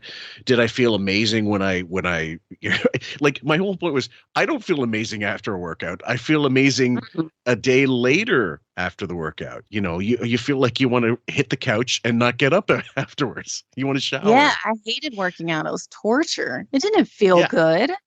No, it's like people say, "Oh, you're gonna feel like $1 million." No, I felt like I didn't feel like 3 pesos afterwards. I felt like I wanted to die, basically. And but I understood that was what you need. Like if that's what you need, you got to decide to do it. One day, I remember I was watching this awful fucking Ottawa talk show, daytime talk show, Deanie Petty. Look her up, guys. And it was a beautiful day, and I was sitting in the house doing nothing, feeling shitty about myself. So I went for a run. And I didn't do well, but I didn't let it discourage me. I said, well, I'll go again tomorrow. I'll do more laps, the next time. And then I'll keep going. And then my brother went with me. He started going with me, seeing the results. And that I felt better about than for myself. Oh, are you okay? Mosquito? Yeah, I had a bug on my face. So I felt better about that. My brother decided he'd give it a shot. So he went running with me. And that was cool. Oh, that's nice. Yeah. See, that's different too when you have someone with you. Yeah, totally. And I didn't have any partner. I wasn't dating anybody at the time. So when people came back from for the next semester or for the next school year, loads of people were like, "What happened to you? Like, what happened?" I go, "Well, no, believe me, I get it. It's drastic. I mean, I don't have hair anymore, for God's sake. That's one thing on its own. Some people must have thought I joined a cult." Like Hare Krishna or something like that, and I go, no, just decided it was time to change. And so for all of those of you out there, and again, we're not judging. We're like, it's for a lot of people, weight is an issue. For some people, it's drinking. For some people, it's smoking. Smoking's a huge one. And I used to smoke socially. We hope you all are healthy and doing whatever you can to stay happy, especially post-pandemic. I know a lot of people during the pandemic definitely picked up some bad habits, and we hope you've gone past that. And we hope that you've all mentally gotten out of any kind of rut you might have been in. Because we here at QF believe in positive mental attitude. Well, I don't want to sound guru-ish, but so what about you? Like, was there ever a time when you felt you went overboard or extreme with something and didn't care, or with an exercise or some diet plan? Yes, absolutely. I did when my hair was falling out. Because I have always struggled with weight and food and all that. It's always been one of my things. It's been one of my addictions, to be honest. And so the last time I did it was a few years ago, and I started working out, and that's how it started. I was working out way too much. I was doing CrossFit. And then I started restricting food, and it became my life. Like, it literally became my life. It's all I thought about. It's all I did. My whole mental space was on dieting and exercise. And it's crazy making. And it's hard to explain, really. Probably maybe some people that have struggled with it will understand. It's just hard to put into words how you feel with it. But then when I started realizing, like, my body was reacting, it was just starting to react. Like, I was starting to get, I had lost some weight, but then I'd get real puffy after. Like, I'd wake up and I'd be really puffy. And I think it was just my body was so inflamed. Yeah. Because I was overdoing it, and it was trying to recover and repair. And then my hair started falling out. Yeah. And then just all these different physical issues were happening. And then my heart started fluttering. Yeah. Yeah. It was bad. It was really bad. Yeah. And then I was like, okay, all right. Something woke me up at that point, and I was like, I can't do this shit anymore. I cannot do this anymore. And I am 3 years diet sober. Like, I will not allow myself. I can't do it. I just can't do it. So. Well, I don't know if you ever read up the what's it called? I think it's called Little Girl Blue, the Karen Carpenter biography. Or it's really the Carpenters, but it's mostly Karen Carpenter, and how, I mean, she was 32 when she passed away after, I think it was ipecac poisoning ultimately, but it's anorexia. Her body just gave out because she was anorexic and had been binging and purging for basically the good chunk of the last part of her. And it's sad the way, because and the reason I bring that up, guys, is because of how Beth looks. I mean, she looks incredibly unhealthy now. Sam is asking me, do I think it's jaundice, like, you know, like from alcohol consumption? And I'm like her skin color doesn't look good. I think she's overly tanned, first of all, Beth, and whether it's natural or unnatural, like, you know, you like a tanning bed, but it's that look, that gaunt look with, you know, the clavicle exposed, so exposed, which she's never looked like that. She's had, what do you call it? Collarbones showing, but nothing like it has been recently. That's a sickness, guaranteed. It is a sickness. Like, I was never to that. Like, I never had full blown anorexia or any of that. But I still understand, like, the mindset, and I understand, or not understand, but I see that in her too. It's not right. Like, that is not a naturally thin person. She's starving herself. And, you know, we can make fun of her all we want, and we can on certain things, but then at the same time, it's like, I can kind of only go so far with my making fun of that stuff, because it is a sickness. It is like a mental disorder. It's not a choice. Well, no, and in the same way, and like we have no way of knowing how much of that is something she had her whole. Well, we don't. I don't think it's something she had her whole life, because when she was younger, she probably had shitty eating habits, but her metabolism was different. But then being with Wiggy, and imagine hearing him on the radio talk about so and so's too fat, and the person, it's a supermodel, you know, a real supermodel, or someone like Rachel Hunter, who wanted to come in and looked smoking hot, like even at whatever mid-30s, when she was going to come in and walked out, he called her Rachel Hunter. Beth couldn't look that good in a fucking year of Sundays if she tried her hardest. She just couldn't look like that. And she's hearing this and going, well, I got to eat less, because if she's fat, If he calls her fat, what's he calling me? And that's creating that whole it's the mental abuse and creating that cycle where I'm going to eat less. And when I eat, it's going to be sugar filled. That's it. Right. Empty calories. And the hair is going to grow and I'm going to feel cold and stuff because the body's feeding on itself for nutrients. Exactly right. He has abused her. And so, this whole time, it's probably just gotten progressively worse over the years. I mean, she probably always had a little bit of something just because that's her personality. Then I think he just fueled it. He's destroyed her as a person.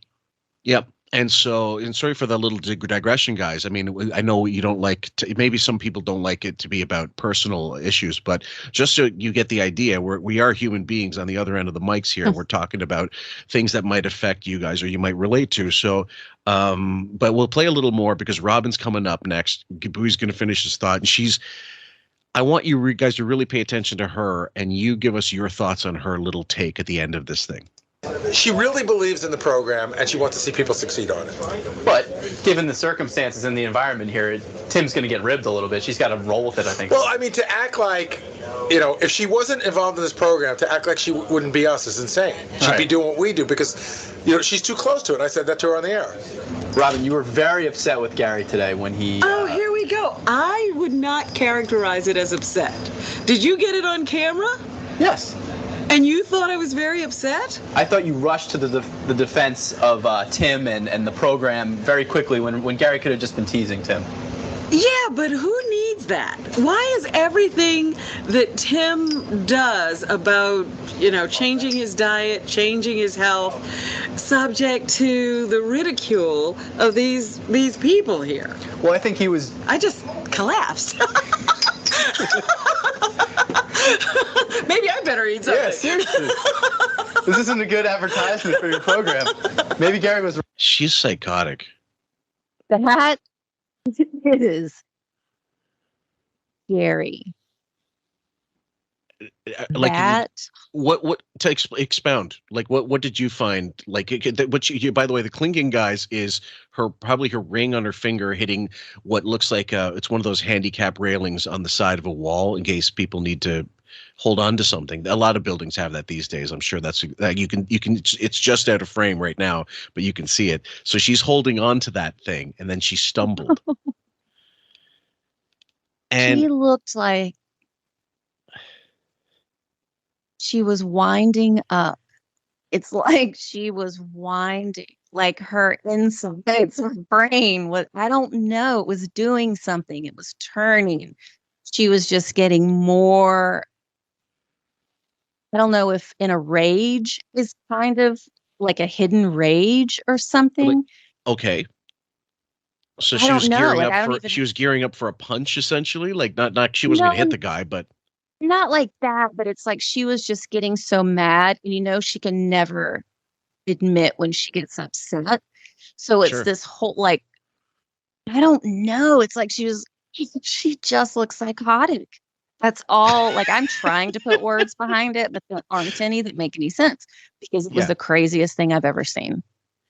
Well, it continues a little further, guys, and of course the nervous laughter. What a screenshot, by the way! Like this is if I didn't just create the Photoshop right here, it was all organic. I didn't mean to, and I didn't go through this. I just knew roughly how long this was going to be. We'll let her finish, and then we'll wrap this up, guys.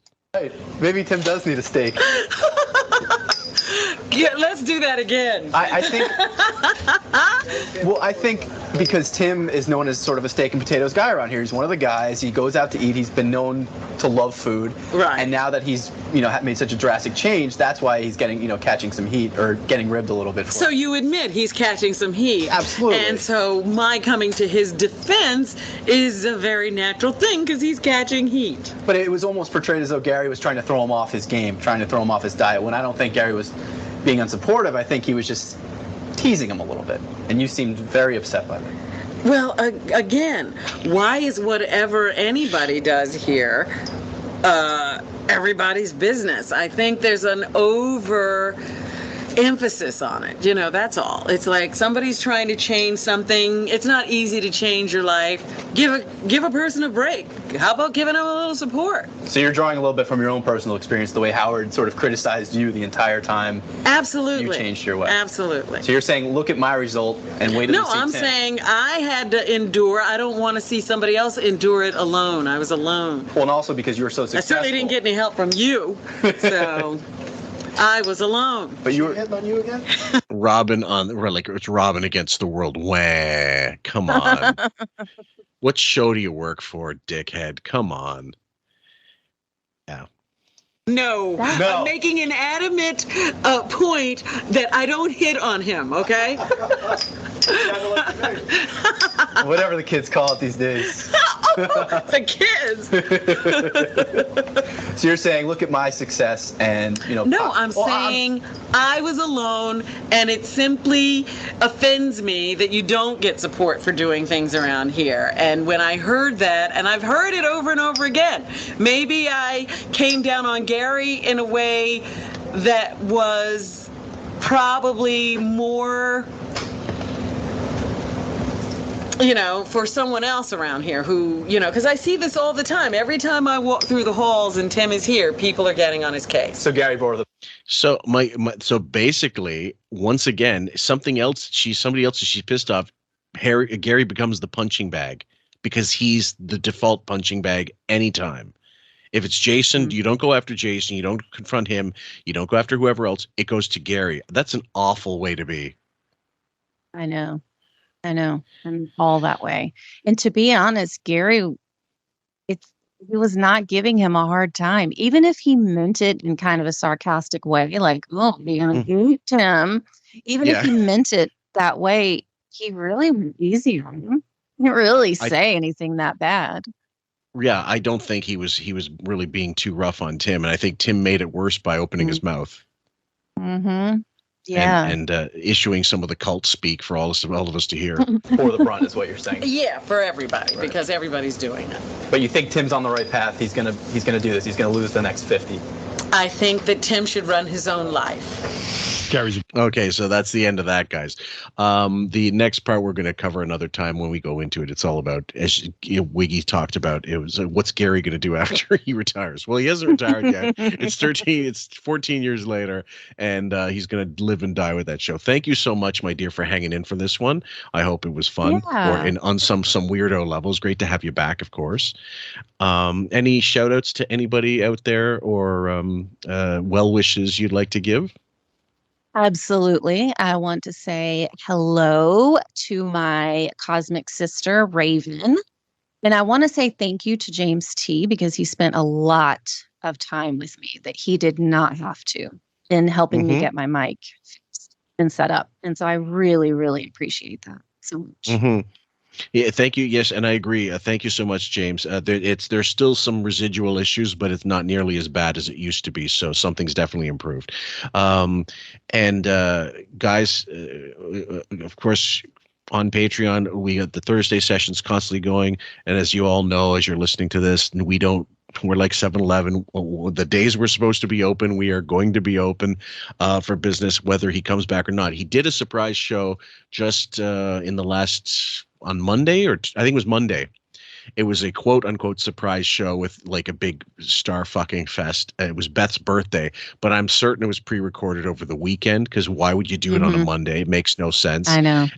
And what my take on it was, and I talked to Bring Back Jackie on this one on Twitter, just chatted with him. I go, this looks just like he couldn't not star fuck when he's off. He had to come up with a reason to come up there, and it was to show Jennifer Vitz, like, oh, you put me on a fucking furlough, but look at these big stars I'm around. But look, Brooke Shields, not a big star anymore. Robert Downey Jr., no, he's a big star in terms of name recognition, but he's not part of Marvel anymore, and he's he's closer on 60. He's closer to 60 than not. John Bon Jovi, again, Bon Jovi's a famous name, but he's kind of past it. These are all, and Ali Wentworth, not really famous. This is not famous. This. Yeah, like, so I think it was his, trying to show Jennifer Rich they made a mistake by not giving him work for the summer. What's your take? Yeah, it was the most bizarre thing. And Beth's birthday? Like, who cares? Yeah. Why is that an event? And why would it be on Sirius? Like, I just didn't understand. I can't even wrap my mind around what's the purpose of this? Like, what are you even getting out of this? I don't know. All they did was play. He goes, we're going to go back to what it used to be like and playing music. Like, well, you hated music, first of all. And the song you chose, She Sells Sanctuary by The Cult. In 1984, you would have been fucking playing Laura Branigan, not goddamn The Cult. So, and you hated music anyway. Like, you did whatever you could to get away from playing music your entire life. So that's bullshit. I mean, early on, I'm sure he did I know he did a straight radio job. But I think it was strictly a matter of, I'm doing this, what I think is a cool thing, which is star fucking and not cool at all, and I have no outlet. So I'm going to do this. And so do you think he did this free? I think he did. I think it was literally, he was there. One of them, probably was at the house, and they said, oh, what's this all? Can we get on the radio now? Like, can we actually record here? And he probably thought, yeah, let's do this. At no extra cost to Sirius. Like, we'll just do this as a freebie, and I'll show her she should have kept me on. Yeah, like he's bringing it back. He is a party guy now. Look at him, all his connections, and he's so cool. No, I don't think he got paid for it. I think it's bizarre. I don't even get it. Yeah, it was just so strange. It's just so strange. I think it's him not understanding. His time's over. It's over. Nobody cares. It did seem a little desperate, didn't it? Yes, absolutely it did. Like, who were these people? Allie Wentworth? Like, what? Like, no. Yeah, I just Robert Downey Jr. was the only one, arguably, you could say, okay, yeah, it's a big name, but I don't know. Do people care that much anymore? He became a little oversaturated because of the Marvel stuff. I have no idea. It's not going to get you a new gig or more hours. So that's like, no one cares. No one cares you're star fucking. He doesn't quite understand that. He doesn't quite understand that that's not going to get you an extra bit of money or a new contract. No.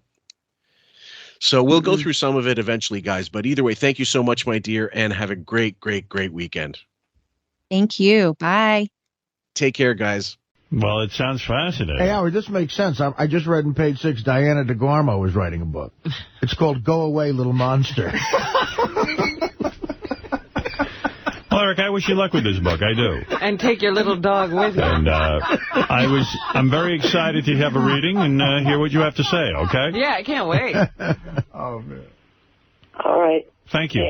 Hey, Artie, how many brain cells have you actually killed with coke and heroin?